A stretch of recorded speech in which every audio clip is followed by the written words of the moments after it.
మనతో పాటు senior journalist రాము బాలాజీ ఉన్నారు. ఆయనతో మాట్లాడుతున్నాం. నమస్తే నమస్తే. సార్. రఘురామకృష్ణరాజు ఆయనకి టీడీపీ నుంచి టికెట్ కన్ఫర్మ్ అయిందని చెప్పేసి నిన్న మాట్లాడుకున్నాం. అండ్ ఈరోజు ఉండి నుంచి ఇస్తున్నారు అని చెప్పేసి అంటున్నారు, అప్పుడే లేదు అని అంటున్నారు, అసలు నాకు ఇవ్వలేదు, ఇంకేది కన్ఫర్మ్ చేయలేదని ఆయనే అంటున్నారు. అసలు ఏం జరుగుతుంది సార్?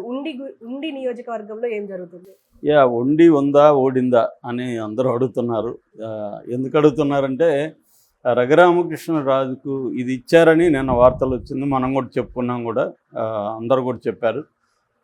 తర్వాత ఏమో రఘురామకృష్ణరాజు మళ్ళీ మీడియాతో మాట్లాడుతూ నాకు ఉండి ఇస్తున్నట్టుగా చంద్రబాబు ఏం చెప్పలేదు, అట్లాగే ఇప్పుడు ఉన్న రామరాజు, ఆల్రెడీ రామరాజు అభ్యర్థి అక్కడ, మంతెన రామరాజు, ఆయన ఆల్రెడీ 2019లో ఆయన గెలిచాడు. సో సిట్టింగ్ ఎమ్మెల్యే మళ్ళీ ఆయనకే ఇచ్చారు.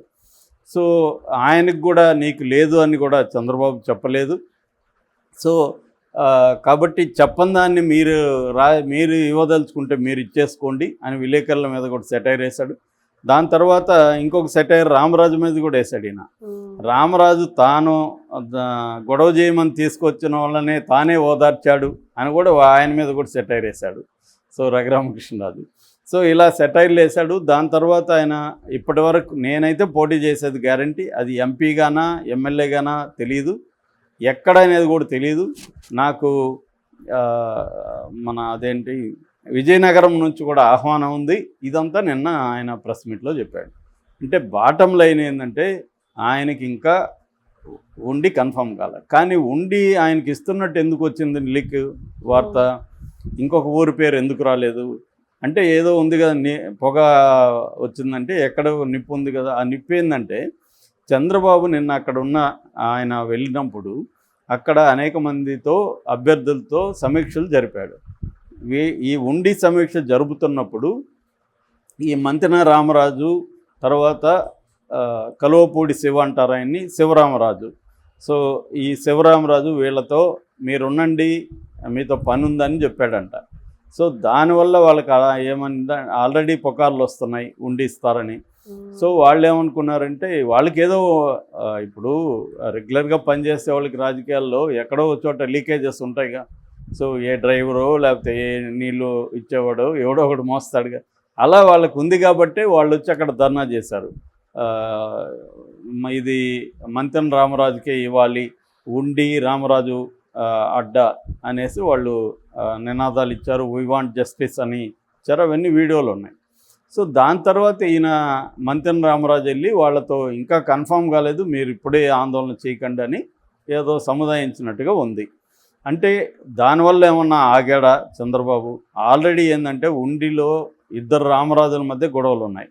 మంతెన రామరాజు, కలువపూడి శివరామరాజు.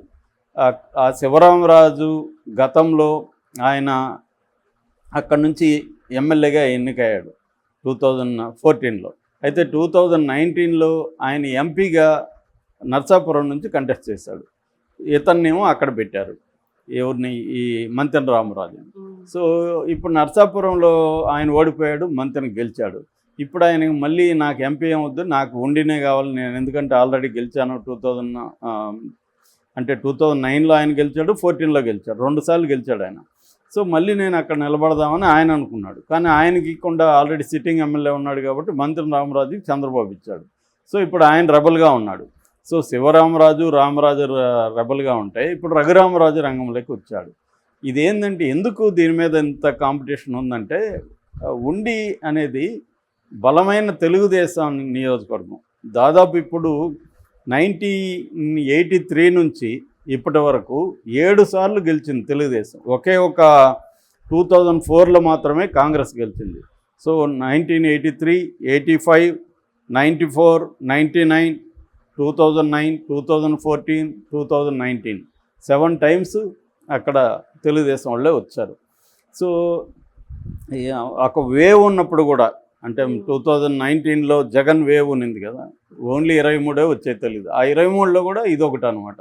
అంత బలమైన నియోజకవర్గం. అక్కడ రాజులే ఎక్కువ ఉంటారు. ఇప్పుడు వైసీపీ నుంచి కూడా పివిఎల్ నరసింహారాజే నిలబెట్టారు. సో అందువల్ల అది గెలవడానికి స్కోప్ ఎక్కువ ఉన్న ఇది. పైగా అది నరసాపురం నియోజకవర్గంలోనే ఉంటుంది ఉండి కూడా. సో పైగా ఈయన భీమవరం మండలం కూడా ఉండిలోనే ఉంటుంది, సో నియోజకవర్గంలో. అందుకని రఘురామకృష్ణరాజు అదైతే సేఫ్ అని అనుకునే అవకాశం ఉంది. కానీ అక్కడ ఆల్రెడీ 2 రాజులు ఉన్నారు, ఇప్పుడు 3వ రాజు. సో ఈ 3 రాజుల మధ్య యుద్ధం స్టార్ట్ అయితే అసలుకే మోసం వస్తుందని చంద్రబాబు ఆపాడా, అంటే 2 రాజులు ముందు బుజ్జగించి వాళ్ళని ఒప్పించి తర్వాత ఈయనకి అనౌన్స్ చేయబోతారా అనేది ఎక్కువ మంది అనుకుంటున్నారు. ఎందుకంటే ఆ 2 రాజుల్ని వాళ్ళకి ఏం కావాలో చూసుకొని వాళ్ళకి ఏమన్నా హామీలు ఇచ్చి వాళ్ళని కూడా రఘురామకృష్ణరాజు వైపు తిప్పిస్తే కానీ ఇప్పుడు అనౌన్స్ చేస్తే గొడవలు అవుతాయి. సో అది చేసినాక చేద్దామని హోల్డ్లో పెట్టినట్టుగా ఉంది. అందుకనే రఘురామరాజు విజయనగరం ఊరికే డైవర్ట్ చేయడానికి అది అంటున్నాడు, కానీ ఆయనకి ఉండినే ఇస్తారు. కాకపోతే అక్కడ ఉన్న ఆ రచ్చని కొంచెం తొలగించి వాళ్ళకి ఏం కావాలి, వాళ్ళకి డబ్బులు కావాలా, పదవులు కావాలా, ఏదో ఒకటి చూసి, ఎందుకంటే రఘురామకృష్ణరాజు కూడా బాగా డబ్బున్న వ్యక్తి కాబట్టి ఆయన డబ్బుతో కూడా అవతలను సైలెంట్ చేయడం ఆయన పెద్ద కష్టం కాకపోవచ్చు. సో ఇది అందువల్ల అక్కడ హోల్డ్లో పెట్టారని చెప్తున్నారు అన్నమాట. సో రఘురామకృష్ణరాజు అయితే ఇచ్చేదైతే గ్యారంటీ అనేది చెప్తున్నారు. నిన్న ఆయనేమో నేను ఏ కండిషన్ పెట్టి చేరలేదు అంటున్నాడు. మళ్ళీ ఒక పక్క ప్రజలు నన్ను ఎమ్మెల్యేగా చూడాలంటున్నారు, ఆయన స్పీకర్గా చూడాలంటున్నారని ప్రజల మీద దోశారు. సో కన్వీనియంట్గా ప్రజలంటే ఆయన చూడాలనుకుంటున్నాడు, ఆయన స్పీకర్ కావాలనుకుంటున్నాడు. ఆ విషయాన్ని చంద్రబాబుకి ప్రజలకు ఒకేసారి తెలియజేస్తున్నాడు అన్నమాట. సో ఆ యాంగిల్లో ఇప్పుడు మరి ఆయనకి ఇస్తారా ఇవ్వరా, ఇస్తే అక్కడ వీళ్ళిద్దరూ గెలిపిస్తారా ఆయన్ను, ఎందుకంటే వీళ్ళిద్దరూ ఆల్రెడీ అసంతృప్తిలో ఉన్నారు. వాళ్ళిద్దరు ఇప్పుడు ఒకటైతే ఈయనకి ఇబ్బంది అవుతుంది.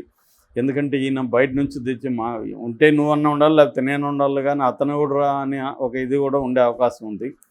లేదా వాళ్ళిద్దరిని ఏమన్నా అసంతృప్తుల్ని చల్లార్చి వాళ్ళిద్దరిని ఇచ్చేసే అవకాశం ఉంది. ఇప్పుడు మనకి పిఠాపురంలో అదే జరిగింది. పిఠాపురంలో రెబల్గా ఉన్న వర్మని కొంత బుజ్జగించి అతనికి ఎమ్మెల్సీ ఇస్తామని చెప్పి ఏదో చేసి మొత్తానికి అతన్ని పవన్ కళ్యాణ్కి అనుకూలంగా మార్చారు. సో ఇప్పుడు పవన్ కళ్యాణ్ పరిస్థితి చూస్తే వర్మ మీదనే డిపెండ్ అయ్యి అక్కడ ఆయన ప్రచారం చేస్తున్నాడు. సో దానివల్ల జనసేనలో కూడా వ్యతిరేకత వచ్చింది. వర్మ తప్ప మేము కనబడట్లేదు అని కూడా జనసైనికులు ఆవేదన వ్యక్తం చేస్తున్నారు. సో ఇలాగా ఈ ప్రాబ్లమ్స్ ఉంటాయి. ఎందుకంటే కూటమి కాబట్టి ఇప్పుడు జగన్ సింగిల్ పార్టీ, అతనికే అనేక ప్రాబ్లమ్స్ ఉన్నాయి. ఇంకా కూటమిలో ఉండకుండా ఎలా ఉంటుంది? పైగా రఘురామకృష్ణరాజుని అకామిడేట్ చేయాలన్న నైతిక బాధ్యత అయితే చంద్రబాబుది. ఎందుకంటే రఘురామకృష్ణరాజు ఈ 4 ఏళ్లలో ఉపయోగపడింది ఎవరికి? తెలుగుదేశానికి. వీళ్ళు ఉపయోగించుకుంది కూడా తెలుగుదేశం. అందుకనే ఆయన ఆ మధ్య కూడా నన్ను ఏ పార్టీలో మా పార్టీలో చేరలేదు కదా, మేము ఎలాగ ఇస్తామంటున్నారు, 4 ఏళ్ళకి ఉపయోగించుకున్నప్పుడు తెలియదని లమ్ డాష్ తిట్లు కూడా తిట్టాడు ఆయన వాళ్ళని, సో తెలుగుదేశం వాళ్ళని. సో అందుకని ఇప్పుడు ఇవ్వాల్సిన బాధ్యత కూడా ఆయన. కానీ ఇప్పటికీ కూడా ఆయన మైండ్ అంతా కూడా నరసాపురం మీద ఉంది. అది కూడా చంద్రబాబు ఇంకా ట్రై చేస్తున్నాడని చెప్తున్నారు. అది కూడా ఏమైనా ఆప్షన్ ఉందా అనేది కూడా మనకి కొద్ది రోజుల్లో తెలుస్తుంది. ఎందుకంటే ఏలూరు మీరు తీసుకొని నరసాపురం మాకు ఇవ్వండి అని చంద్రబాబు అడుగుతున్నాడు.